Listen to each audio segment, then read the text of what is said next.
ಕೊಡಗು ಮೈಸೂರು ಕ್ಷೇತ್ರದ ಸಂಸದ ಯದುವೀರ್ ಕೃಷ್ಣದತ್ತ ಚಾಮರಾಜ ಒಡೆಯರ್ ತಿತಿಮತಿ ಬಳಿಯ ಆಯ್ರಸುಳಿ ಹಾಡಿಯಲ್ಲಿ ನೂತನ ರಸ್ತೆ ನಿರ್ಮಾಣಕ್ಕೆ ಶಂಕುಸ್ಥಾಪನೆ ನೆರವೇರಿಸಿದರು. ಕೇಂದ್ರ ಸರ್ಕಾರದ ಪ್ರಧಾನಮಂತ್ರಿ ಜನಜಾತಿ ಆದಿವಾಸಿ ನ್ಯಾಯ ಮಹಾ ಅಭಿಯಾನ ಯೋಜನೆಯಡಿ ನೂತನ ರಸ್ತೆ ನಿರ್ಮಿಸಲಾಗುತ್ತಿದೆ.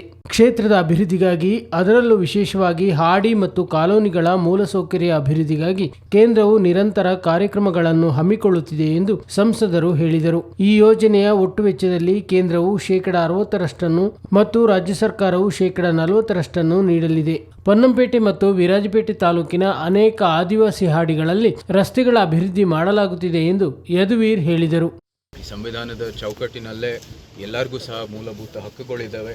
ಇಂಥ ಸುಂದರ ಒಂದು ತಿಥಿಮತಿನ ಹಸಿರು ವಾತಾವರಣದಲ್ಲಿ ನೀವೆಲ್ಲರೂ ಇರೋದು ನಿಜವಾಗ್ಲೂ ನೀವೇ ಪುಣ್ಯವಂತರು ಅಂತ ಹೇಳ್ಬೋದು.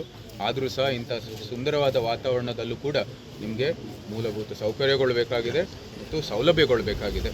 ಆ ನಿಟ್ಟಿನಲ್ಲಿ ಈ PM ಜನ್ಮನ್ ಅನ್ನೋ ಯೋಜನೆಯನ್ನು ಭಾಳ ವಿಶೇಷವಾಗಿ ಅನುಷ್ಠಾನ ಆಗಿದೆ. ಕೇಂದ್ರ ಸರ್ಕಾರದಿಂದ ಏನು ಪ್ರಧಾನಮಂತ್ರಿ ಜನಜಾತಿ ಆದಿವಾಸಿ ನ್ಯಾಯ ಮಹಾ ಅಭಿಯಾನ ಯೋಜನೆ ಇದು, ಅದರಲ್ಲಿ ಸಂಪೂರ್ಣವಾಗಿ ಏನು ಸಮಾಜದ ಒಂದು ಕೊನೆಯಲ್ಲಿರುವಂಥದ್ದು, ಅಂದರೆ ವಿಶೇಷವಾಗಿ ಏನು ದುರ್ಬಲ ಆಗಿರುವಂಥದ್ದು, ಏನು ಬುಡಕಟ್ಟ ಒಂದು ಗುಂಪುಗಳಿದ್ದಾವೆ, ಅವ್ರಿಗೆ ವಿಶೇಷವಾಗಿ ಮೀಸಲಿಟ್ಟಿರುವಂಥದ್ದು ಏನು ಹಣ ಇದೆ.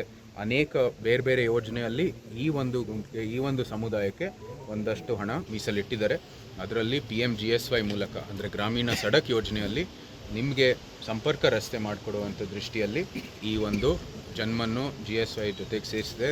ಪ್ಲಸ್ ನಮ್ಮ ರಾಜ್ಯ ಸರ್ಕಾರದ ಕೂಡ ಒಂದು 40%, ಕೇಂದ್ರ ಸರ್ಕಾರದಿಂದ 60% ಒಂದು ಕೊಡುಗೆ ಮೂಲಕ ಈ ಒಂದು ಒಳ್ಳೆಯ ಅಭಿವೃದ್ಧಿ ಆಗ್ತಾ ಇದೆ. ಎಲ್ಲ ಸರ್ಕಾರಗಳು ಕೈ ಜೋಡಿಸ್ಕೊಂಡು ನಮ್ಮ ಏನು PVTG ಗ್ರೂಪ್ಗಳಿದ್ದಾವೆ, ಪರ್ಟಿಕ್ಯುಲರ್ಲಿ ವರ್ನಬಲ್ ಟ್ರೈಬಲ್ ಗ್ರೂಪ್ಸ್, ಅದಕ್ಕಾಗಿ ಈ ಒಂದು ಒಳ್ಳೆ ಯೋಜನೆ ಜಾರಿ ಮಾಡಿದ್ದಾರೆ. ಅದರ ಮೂಲಕ ನಿಮಗೂ ಕೂಡ ಎಲ್ಲ ಏನು ನಗರ ಪಟ್ಟಣಗಳಲ್ಲಿರುವಂಥ ಸೌಲಭ್ಯ ಇಲ್ಲಿ ಅಂದರೆ ಕೊನೆಗೂ ಕೂಡ ನಾವು ಮಾಡಿಕೊಡ್ಬೇಕಾಗಿರುವಂಥ ದೃಷ್ಟಿಯಲ್ಲಿ ಮಾಡಿದ್ದಾರೆ.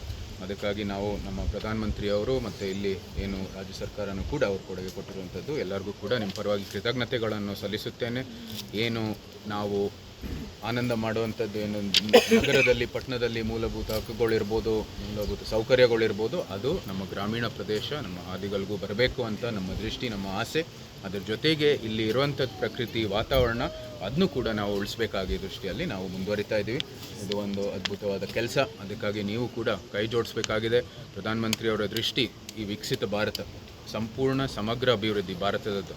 ಅಂದರೆ 100 ವರ್ಷ ಯಾವ ಸಮಯದಲ್ಲಿ ಪೂರೈಸ್ತೀವಿ, 1947, ಆ ಸಂದರ್ಭದಲ್ಲಿ ಸಮಸ್ತ ಭಾರತೀಯರು ಎಲ್ಲರಿಗೂ, ಅಂದರೆ ಕಾಶ್ಮೀರಿಂದ ಕನ್ಯಾಕುಮಾರಿವರೆಗೂ ಎಲ್ಲರಿಗೂ ಸಹ ಒಂದು ಗುಣಮಟ್ಟದ ಸೌಲಭ್ಯಗಳಿರಬೇಕು, ಒಳ್ಳೆಯ ಅಭಿವೃದ್ಧಿ ಆಗಿರಬೇಕಾಗಿದೆ, ಸಂಪೂರ್ಣ ಅಭಿವೃದ್ಧಿ ಆಗಬೇಕಾಗಿರೋದು ಎಲ್ಲಕ್ಕಿಂತ ಮುಖ್ಯ. ಸೊ ಇದಕ್ಕಾಗಿ ನೀವೆಲ್ಲ ಒಂದು ಒಳ್ಳೆ ದೃಷ್ಟಿಯಲ್ಲಿ ನೀವೆಲ್ಲರೂ ಕೂಡ ಭಾಗವಹಿಸಬೇಕಾಗಿದೆ. ಇದು ಒಂದು ಸಾಧ್ಯ ಆಗಬೇಕಂದ್ರೆ ನಿಮ್ಮೆಲ್ಲರ ಒಂದು ಪ್ರಯತ್ನ ಬೇಕಾಗಿದೆ. ಯಾಕಂದರೆ ಇದು ಬರೀ ನಮಗಲ್ಲ, ಮುಂಬರೋ ಪೀಳಿಗೆಗೆ ಒಳ್ಳೆಯ ವಾತಾವರಣ ಕೊಡುವಂಥದ್ದು, ಒಳ್ಳೆಯ ಒಂದು ಅಭಿವೃದ್ಧಿ ಮಾಡುವಂಥದ್ದು ಕೆಲಸ. ಸೊ ಈ ನಿಟ್ಟಿನಲ್ಲಿ ನೀವು ಕೈ ಜೋಡಿಸ್ಬೇಕಾಗಿದೆ. ನಮ್ಮ PM ಜನ್ಮನ್ ಬಗ್ಗೆ ಮಾತಾಡಬೇಕಂದ್ರೆ ಅನೇಕ ಒಂದು ಸೌಲಭ್ಯಗಳಿದ್ದಾವೆ, ಅನೇಕ ಒಂದು ಅವಕಾಶಗಳಿದ್ದಾವೆ. ಅದರಲ್ಲಿ ಏನು ಬರೀ ಇಂಥ ಒಂದು ಅಭಿವೃದ್ಧಿ ಅಲ್ಲ, ನೀವೇ ಉತ್ಪಾದಿಸ್ತಾ ಇರುವಂಥದ್ದು ಅನೇಕ ಉತ್ಪನ್ನಗಳಿದ್ದಾವೆ. ಅಂದರೆ ನಿಮ್ಮ ಫಾರೆಸ್ಟ್ ಪ್ರೊಡ್ಯೂಸ್ ಅಂತ ಏನು ಅರಣ್ಯದಿಂದನೇ ನೀವು ಉತ್ಪಾದಿಸುವಂಥದ್ದು ಜೈನು ಇರ್ಬೋದು, ಅನೇಕ ಏನೇನೋ ಉತ್ಪನ್ನಗಳಿದ್ದಾವೆ. ಅದಕ್ಕೆ ವಿಶೇಷವಾದ ಕೇಂದ್ರಗಳನ್ನು ರಚನೆ ಮಾಡೋ ಮೂಲಕ ನಿಮಗೆ ಅದರದ್ದು ಒಂದು ಸೌಲಭ್ಯ ಇದೆ. ಅದರ ಜೊತೆಗೆ PM ಆವಾಸ್ ಮೂಲಕ ಇದು ಮನೆಗಳು ನಿರ್ಮಾಣ ಮಾಡೋದು ಕೂಡ ಒಂದು ಒಳ್ಳೆಯ ಅವಕಾಶ ಇದೆ ಇದರಲ್ಲಿ.